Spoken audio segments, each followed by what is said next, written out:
문제로 이렇게 문제가 제기됐을 때는 솔직히 그동안 해온 악행들이 워낙 많기 때문에 그저 분노만 다시 한번 했을 뿐입니다.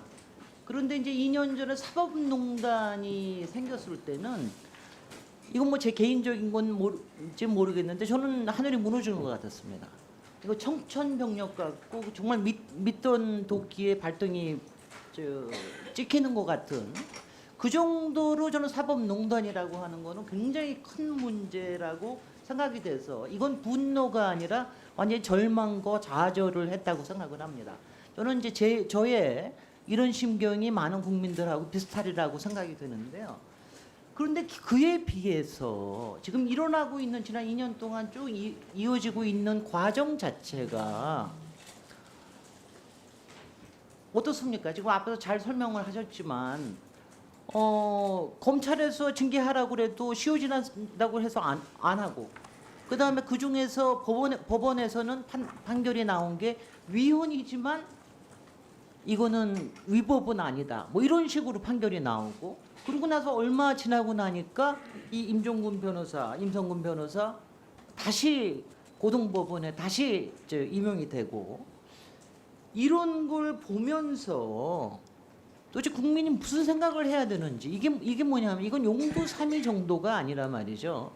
이건 왜냐하면 많이들 얘기하는 게 우리가 일반적으로 법꾸라지라는 말을 많이 얘기하지 않습니까? 이건 법의 여러 가지 그 함정을 잘 피해가지고 이건 피해 다니고 있는 거다. 그리고 조금 아까 법원 행정처장님이 말씀을 하시는 과정에 저는 이런 생각이 들었습니다. 그래 탄핵 조치가 있지 않냐. 그러면 말하자면 국회에서 탄핵할 수 있으면 탄핵해 보지 그러냐. 저는 이렇게 오히려 생각이 들었습니다. 왜 그러냐 하면은 법관에 대한 탄핵이 제도적으로 있으나 실제로 그것이 성사된 게 제가 했던 게 딱 2번밖에 없었다고 생각이 되고 이게 상당히 정치적으로 문제가 돼서 이게 쉽지 않은 거라고 알고 있는데 그러면 이거는 완전히 국회에다 책임을 넘기고 법원으로서는 그 책임을 무시하려고 하는 거 아니냐 이런 생각이 좀 들었습니다. 좀 답변을 해주시기 바랍니다. 제 말씀 취지는 전혀 그런 것은 아니고요. 우선 사법부에 대해서 그와 같이 크신 기대를 했었던 것에 비해서 드러난 일들이 여러 가지로 심려를 끼치게 됐다라는 그런 취지의 말씀에 대해서는 전적으로 사법부의 일원으로서 저도 송구스럽게 생각을 합니다. 아까 말씀드린 거는 국회에서 하면 될 일이 아니냐 그런 취지로 말씀드린 것이 아니고 우리 제도가 지금 그렇게 돼 있다. 지금 법관징계법상 좋습니다. 예, 법관징계법상 할 수 있는 조치가 거기까지다. 이런 말씀을 제가 좋습니다. 드린 겁니다. 그러면은요, 우리가 그동안 검찰을 계속해서 비판해 온 게 자기 식구 챙기기, 자기 식구 감싸기 이건데 법원이라고 다르지 않습니다. 제가 이 대법원에 자료를 요구했더니 쭉 안 주더니 지난 밤에 받은 게 있습니다. 지난 10년간 비위 판사에 대한 징계 현황하고 이거를 요구를 했더니 지난 5년간만 해가지고 왔는데 말이죠.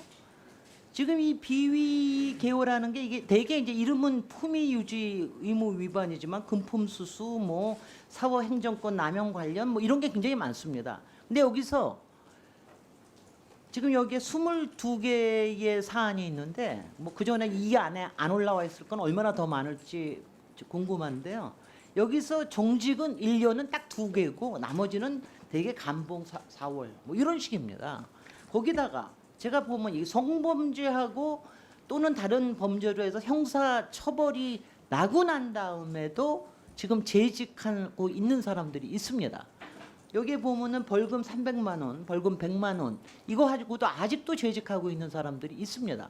이런 게 아니 왜 우리 선거법에서는 벌금 100만 원만 이상만 받아도 모든 공직에서 다 떠나고 그래야 되는데 근데 판사는 도대체 무슨 정말 이 뒤가 있길래 이렇게 계속 재직하고 있을 수 있는 도대체 안에서는 뭐 하고 있는 겁니까? 저는 이게 상식적으로 이해가 되지 않습니다. 예, 그 조금 설명을 드려야 되겠습니다. 법관에 대해서는 법관 임기가 있습니다. 매 신년마다 연임 여부를 심사해서 결정합니다. 그러니까 징계를 받았다고 하더라도 법관 연임 기간 동안에는 신분이 보장이 됩니다. 물론 본인이 이 사임하는 경우도 있을 수 있겠지만은 지금 말씀하신 것처럼 벌금 100만 원, 300만 원 받은 경우에 본인이 사임을 원하지 않으면은 연임 기간 동안은 재직을 할 수가 있습니다. 그래서 재직을 하고 있는 거고요. 그거 자체가 법관의 독립을 보장하기 위한 것입니다. 네. 한 가지만 덧붙이면은 그렇게 벌금 100만 원, 300만 원 받은 경우에도 법관 연임 심사에서는 통과되기가 어렵습니다. 네. 그러니까 어떤 경우에나 10년 안에는 보장이 될 수도 있다 이런 말씀인데요. 혹시 이 자체에 문제가 있어서 이거를 좀 고쳐야 되겠다 이런 생각을 해보신 적은 없습니까? 왜냐하면 저는요. 그러니까 우리가 평상시에 아니 분명히 문제가 있으면 자기가 퇴직하는 거 외에는 다른 방법이 없다. 이럴 것 같으면 이건 문제가 되는 거 아닙니까? 예, 지금 제도 개선에 대해서 생각해 보신 게 없습니까? 충분히 그런 지적도 있을 수는 있습니다. 아 그리고 제가 또 묻겠습니다. 왜 10년입니까? 판사가 이전에 법관이 굉장히 귀하고 이랬을 때는 뭐 10년이나 이렇게 필요했을 수도 있는데 우리가 지금 보면 우리도 4년마다 국민의 선택을 받습니다. 지방의회나 다 4년 선거 봐서 대통령도 5년 만에 뽑습니다. 법관이 뭐길래 10년씩이나 보장을 해줘야 됩니까? 네, 죄송합니다. 죄송합니다, 박범계 예. 전임 판사님 예. 죄송합니다. 네. 김진애 의원님의 네. 그 말씀 속에 담긴 그 진이랄까 충심은 저도 충분히 공감을 합니다. 저희들 법관이 조금 더 책임감을 느끼고 잘 해야 되겠다는 그러한 중심으로 받아들입니다. 네.